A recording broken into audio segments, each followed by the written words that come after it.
മഞ്ഞുമൂടിയ പർവ്വതങ്ങൾ, പച്ചപ്പ് നിറഞ്ഞ താഴ്വരകൾ, സ്വച്ഛമായ ജലസ്രോതസ്സുകൾ. ഈ അദ്ഭുതകരമായ സൗന്ദര്യത്തിനിടയിൽ ജിന്നുകളും ഫേറികളും നടമാടുന്നുമെന്ന വിശ്വാസം നൂറ്റാണ്ടുകളായി ഇന്ത്യ-പാക് ജനങ്ങളുടെ മനസ്സിൽ ഉറച്ചു പതിഞ്ഞിരിക്കുന്നു. നമ്മൾ ചെറുപ്പത്തിൽ കേട്ട ആ മായാലോക കഥകൾ നടക്കുന്ന കോക്കാഫ് പർവ്വതങ്ങൾ എവിടെയാണെന്നറിയാമോ? ഏഷ്യയെയും യൂറോപ്പിനെയും വേർതിരിക്കുന്ന കറുത്ത കടലിനും കാസ്പിയൻ കടലിനും ഇടയിലുള്ള കോക്കസസ് മൗണ്ടൻസ് തന്നെയാണ് ആ കോക്കാഫ് പർവ്വതവിര. ഇത് വെറും കൽപ്പനയല്ല, അസാധാരണമായ പ്രകൃതി ഭംഗിയും അതിനുമപ്പുറമുള്ള പൗരുഷത്തിന്റെ വീരരാജ്യവുമാണിത്. 5642 മീറ്റർ ഉയരമുള്ള മൗണ്ട് എൽബ്രസ് ശിഖരം, അസംഖ്യം ഹിമനദികൾ, 5000 മീറ്റർ ഉയരത്തിൽ സാന്ദ്രമായ വനങ്ങൾ. ഭൂമിയിലെ സ്വർഗമെന്ന് തോന്നിപ്പിക്കുന്ന ഈ പ്രദേശത്തിന്റെ പിന്നിൽ രക്തനദികൾ ഒഴുകിയ ഭയാനകമായ ചരിത്രമുണ്ട്. ഒരു കാലത്ത് തീവ്രമായ ദാരിദ്ര്യവും രക്തച്ചൊരിച്ചിലും കൊണ്ട് കുതിർന്ന ആ മണ്ണ് റഷ്യയുടെ ഹൃദയത്തിനുള്ളിലിരുന്നുകൊണ്ടും സ്വാതന്ത്ര്യത്തിനായി ദശാബ്ദങ്ങളായി പോരാടിക്കൊണ്ടിരിക്കുന്നു. ആ ധീരഭൂമിയുടെ പേര് ചെച്നിയ. യൂറോപ്പ് ഭൂഖണ്ഡത്തിലെ ഈ ചെറിയ ഇസ്ലാമിക് റിപ്പബ്ലിക്കിന്റെ അതിർത്തികൾ ജോർജിയ, ഇംഗുഷേറ്റിയ, ദാഗസ്ഥാൻ, റഷ്യ എന്നിവയോടൊപ്പം കാസ്പിയൻ കടലിനെയും സ്പർശിക്കുന്നു. ലോകത്ത് 75ാമത്തെ സ്ഥാനത്തുള്ള ഈ രാജ്യം 17,300 ചതുരശ്ര കിലോമീറ്റർ വ്യാപ്തിയിലാണ്. റഷ്യയുടെ നിയന്ത്രണത്തിലാണെങ്കിലും വീരോചിതമായി പോരാടുന്നു. ഈ പർവ്വത പ്രദേശങ്ങളിൽ ജീവിക്കുന്ന നഗ് ഗോത്രവർഗക്കാരുടെ ജീവനശൈലി വളരെ പ്രത്യേകമാണ്. ഇവിടുത്തെ ആൺകുട്ടികൾ ആരോടും തലകുനിക്കാത്ത യോദ്ധാക്കളും പെൺകുട്ടികൾ സൗന്ദര്യത്തിൽ ദേവകന്യകളെപ്പോലെയുമാണ്. നീലക്കണ്ണുകളുള്ള ഈ ജനങ്ങൾ തങ്ങളെ നോക്ചി വംശജരാണെന്ന് അഭിമാനത്തോടെ പറയുന്നു. നൂഹ് പ്രവാചകനാണ് തങ്ങൾക്കീ പേരു നൽകിയതെന്നൊരു വിശ്വാസവുമുണ്ട്. മുട്ട, ആട്, കുതിര വ്യാപാരമാണ് അവരുടെ പ്രധാന ഉപജീവനമാർഗം. ചീസ് അവർക്ക് പ്രാണനാണ്. അവരുടെ വിവാഹ ആചാരങ്ങൾ കേട്ടാൽ നിങ്ങൾ ഞെട്ടിപ്പോകും. ലോകത്തേറ്റവും കൂടുതൽ സാമൂഹിക വിവാഹങ്ങൾ നടക്കുന്നത് ഇവിടെയാണ്. ഇതൊരു പ്രത്യേക ആചാരമാണ്. സൗന്ദര്യത്തിന് ലോകപ്രശസ്തിയുള്ള ഇവിടത്തെ പെൺകുട്ടികൾക്ക് പ്രണയവിവാഹങ്ങൾ ഏതാണ്ട് പൂജ്യമാണ്. സ്വന്തം ഗോത്രത്തിനുള്ളിൽ മുതിർന്നവരുടെ അനുമതിയോടെയാണ് ഭൂരിഭാഗം വിവാഹങ്ങളും നടക്കുന്നത്. വിവാഹസമയത്ത് പാൽ കുടിപ്പിക്കുന്ന പുതുമയുള്ള ആചാരവും ഇവിടെ കാണാം. ഏറ്റവും വിചിത്രമായത്, വിവാഹശേഷം പുതിയ ദമ്പതികൾ ഭാര്യ വീട്ടിലേക്ക് പോകുന്നത് വളരെ കുറവാണ്. ഉടനടി പ്രത്യേക വീട്ടിൽ താമസമാക്കുന്നു. ആദ്യ കുഞ്ഞു ജനിച്ച ശേഷമേ കുടുംബാംഗങ്ങൾ ഒരുമിച്ചു കൂടുന്നുള്ളൂ. ഒരാൾക്കൊന്നിലധികം വിവാഹം സാധാരണമാണെങ്കിലും ഒരു പെൺകുട്ടി ഒറ്റയ്ക്ക് മറ്റൊരു രാജ്യത്തേക്ക് പോകാൻ അനുവാദമില്ല. റഷ്യൻ ഫെഡറേഷന്റെ ഭാഗമാണെങ്കിലും റഷ്യയിൽ മദ്യം വെള്ളം പോലെ കുടിക്കുമ്പോൾ ചെച്നിയിൽ മദ്യവിൽപ്പനയ്ക്കും ഉപയോഗത്തിനും കർശന നിരോധനമുണ്ട്. അസഭ്യവും അശ്ലീലതയും തൊടാത്ത പരമ്പരാഗത സമൂഹമാണിത്. ഈ രാജ്യത്തിന്റെ തലസ്ഥാന നഗരത്തിന്റെ പേര് ഗ്രോസ്നി.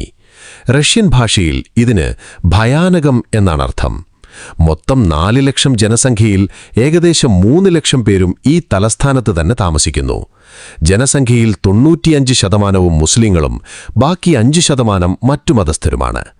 അബ്ദുള്ള ബിൻ ഉമറിന്റെ നേതൃത്വത്തിലാണ് ഇസ്ലാം മതം ഇവിടെ എത്തിയതെന്ന് ചരിത്രം പറയുന്നു. അതുകൊണ്ടുതന്നെ ഇസ്ലാമിക് പാരമ്പര്യങ്ങൾ ഇവിടെ ഏറ്റവും ശക്തമായും ശുദ്ധമായും കാണപ്പെടുന്നു. അവരുടെ ദേശീയ ഭാഷ ചെച്ചനാണ്. സമ്പദ്വ്യവസ്ഥ ശക്തമായി നിലനിൽക്കാൻ പ്രധാന കാരണം ഇവിടെയുള്ള ഏകദേശം 15,000 ഓയിൽ ഗ്യാസ് റിഫൈനറികളാണ്. പക്ഷേ ഇത്രയും മനോഹരമായ ഈ പ്രദേശത്തിന്റെ പിന്നിൽ ഹൃദയം പിടയ്ക്കുന്ന ചരിത്രമുണ്ട്. 16ാം നൂറ്റാണ്ട് വരെ ഇറാൻ, ഒട്ടോമൻ സാമ്രാജ്യം, റഷ്യ എന്നിവയ്ക്കിടയിലുള്ള ആധിപത്യത്തിന്റെ അരങ്ങമായിരുന്നു ഈ മണ്ണ്. 13ാം നൂറ്റാണ്ടിൽ മംഗോളിയർ ആക്രമിച്ചു. 14ാം നൂറ്റാണ്ടിൽ അമീർ തൈമൂർ തന്റെ രാജ്യത്തോട് ചേർത്തു.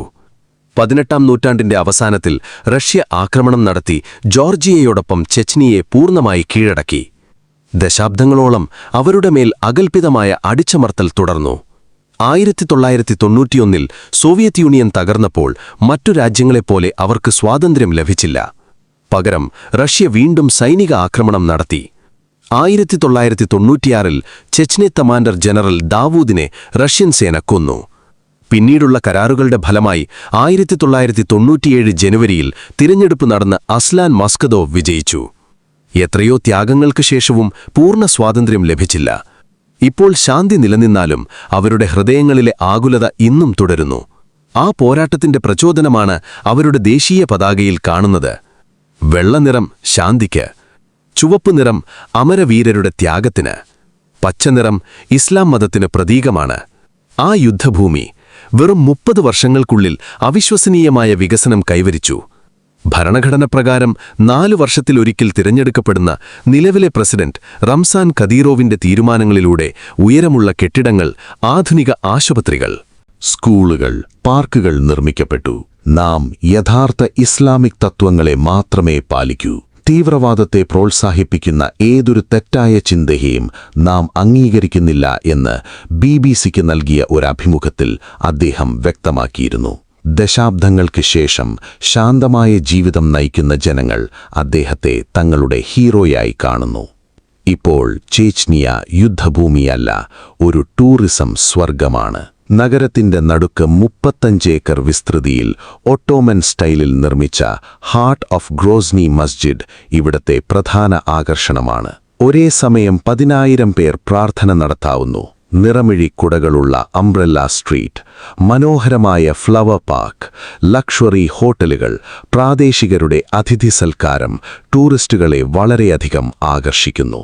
വേനലിൽ നെൽവയൽ നിറയുന്ന പച്ചപ്പുള്ള താഴ്വരകൾ, നീല സരോവരങ്ങൾ, വർഷം മുഴുവൻ സുഖകരമായ കാലാവസ്ഥ കണ്ടാൽ 2 കണ്ണുകൾക്കും തൃപ്തിയില്ല.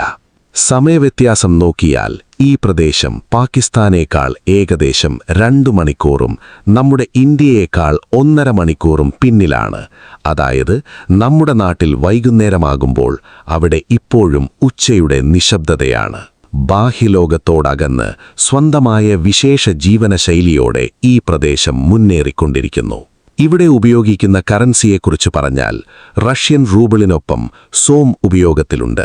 1 റൂബിൾ നമ്മുടെ ഇന്ത്യൻ രൂപയ്ക്ക് ഏകദേശം 90 പൈസ വരും. പാകിസ്ഥാൻ കറൻസിയുമായി താരതമ്യം ചെയ്താൽ ഏകദേശം 1 രൂപയ്ക്ക് തുല്യമാണ്. കറൻസി അടിസ്ഥാനത്തിലും ഇത് പൂർണ്ണമായും റഷ്യയുടെ സ്വാധീനത്തിലുള്ള പ്രദേശമാണെന്ന് വ്യക്തമാകുന്നു. റഷ്യയിലെ മറ്റു നഗരങ്ങളിൽ നിന്നും ട്രെയിൻ ബസ് സൗകര്യങ്ങളുണ്ട്. നീണ്ട റോഡുകൾ, മഞ്ഞുമൂടിയ ദൂരപ്രദേശങ്ങൾ, ഇടയ്ക്കു കാണുന്ന ചെക്ക് പോസ്റ്റുകൾ ഈ യാത്രയെ സാധാരണ ടൂറാക്കാതെ പൂർണ്ണമായും മറ്റൊരു ലോകത്തേക്ക് പോകുന്ന അനുഭവമാക്കി മാറ്റുന്നു. എന്നാൽ ഇവിടെ യാത്ര ചെയ്യുമ്പോൾ ഓർത്തിരിക്കേണ്ട ഏറ്റവും പ്രധാനപ്പെട്ട കാര്യങ്ങൾ: അടിവൈപ്പായി ചെക്ക് പോസ്റ്റുകളുണ്ടാകും. വിദേശികളെങ്കിൽ സുരക്ഷാസേന തടഞ്ഞ് എന്തിനു വന്നു, എവിടെ തങ്ങുന്നു എന്ന് ചോദിക്കാം. ടൂറിസ്റ്റാണെന്ന് പറഞ്ഞാൽ എളുപ്പത്തിൽ അനുമതി ലഭിക്കും.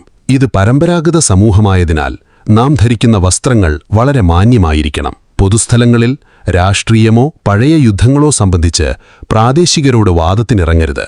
ചില ദൂരവൽ പർവ്വത പ്രദേശങ്ങളിലേക്ക് പോകണമെങ്കിൽ പ്രത്യേക ബോർഡർ പെർമിറ്റ് വേണം.